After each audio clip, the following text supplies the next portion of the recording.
Hi,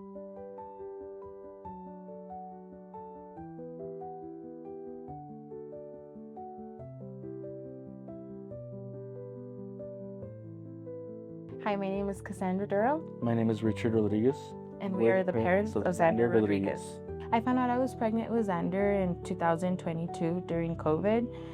With all the restrictions of being 6 feet away from everybody, I took it to heart of trying to take care of myself, for myself and my child, and just for our whole family. Pregnancy was very easy, no complications. Doctor's appointments were smooth, everything like that. We brought him home. The family loved on him. He was the most perfect baby. I remember it was about midday. I was at work. Mom was already at work. My mom had called me telling me she sent me a video that Xander was twitching, that he kind of looked weird. She said that he was coherent though, but he was twitching. And I looked at the video right away while I was on the phone with my mom, and I can see Xander's left side of his body was convulsing. You know, at that time, it didn't really dawn on me that it was probably a seizure. I didn't know what it was. Maybe just something with the nerves or something. I ended up calling mom, telling her she had to go home super fast.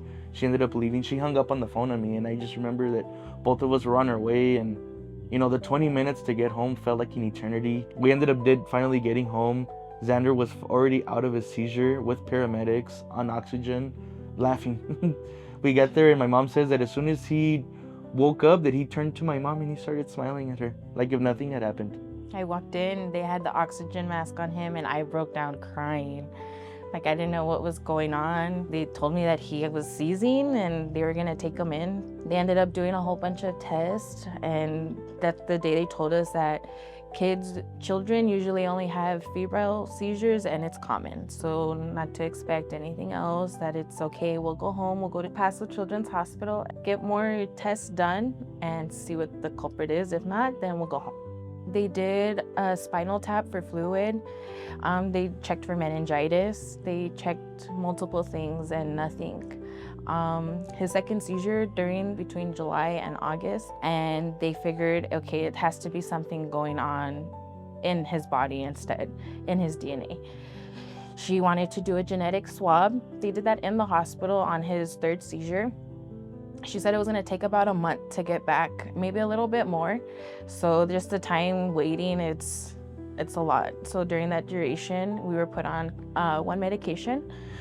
But then when we got the diagnosis on August 31st, we were just told, we were bombarded with a whole bunch of things. I remember getting a message in the morning from the doctor saying, we have his results in. When can we talk to both you and dad at the same time? And just hearing that, it's like, you don't know if it's good news or bad news, but then it's like a relief of, we finally have answers. She told us that he did have Dravet Syndrome. It's a rare epilepsy, very rare epilepsy, 1 in 15,000. She told us that he may never walk, he may never talk. But she says because of the year we were in, it was 2022, she says there was a lot more hope for Dravet kids. She told us that, you know, he was gonna have a long battle of many seizures. It was just hard knowing that Xander wasn't gonna live the life we thought he was gonna be living. I was just thinking, like, what are we gonna do from here? Like, what happens from now to whenever the time comes to an end? You know, it's like we were then directed to go to a specialist for his syndrome, Dravet syndrome, and with that, it was a year wait. They also explained that people with epilepsy, or children with epilepsy, they have a higher chance of SUDEP, sudden unexpected death of epilepsy.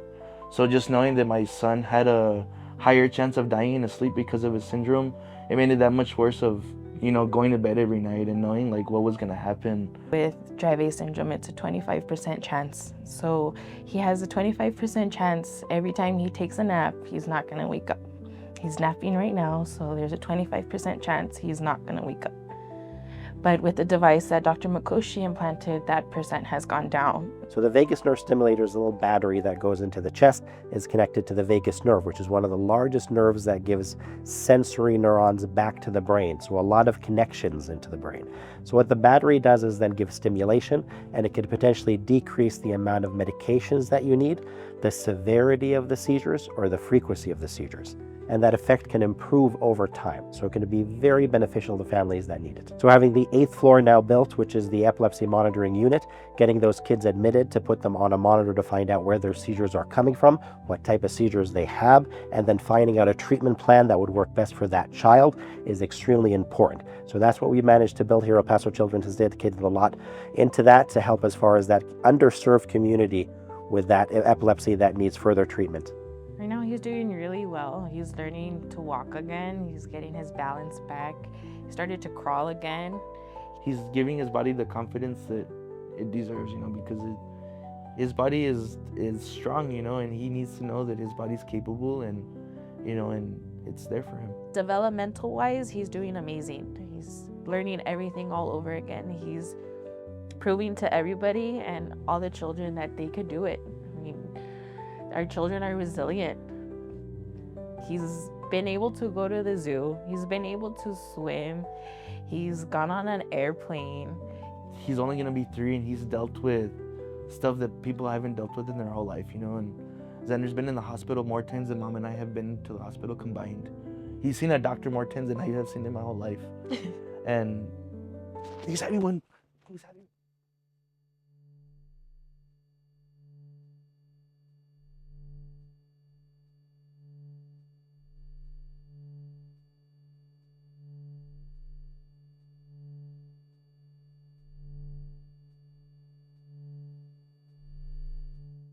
I just want Xander to know that his whole family is always going to be there for him. And I think he knows that. He knows the people that love him.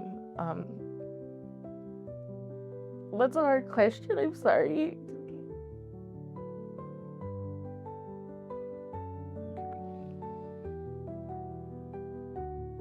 Just that no matter what happens, that he's never going to be alone, ever. He has a whole support system. The whole world is practically praying for him. Every seizure that he has, we have them too. Every time that you don't breathe, Xander, we don't breathe with you.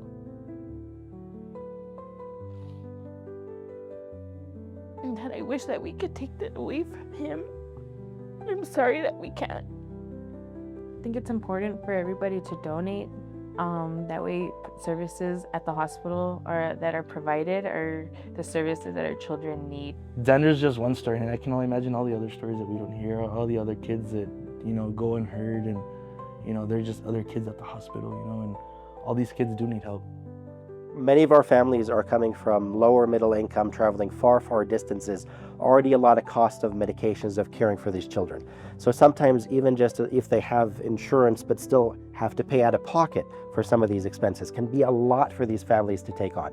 So having that support not only for the families but also for the equipment to treat them the way that they need to be treated has made a huge impact on these families and their children. We're hoping to continue to build the epilepsy program and get designated as a level 3 and then following by a level 4, which is the highest designation to offer as far as any and all treatments to epilepsy patients here in El Paso. Thank you for El Paso Children's Hospital, Dr. Makoshi, everybody inside that hospital. They're at the specialty clinic.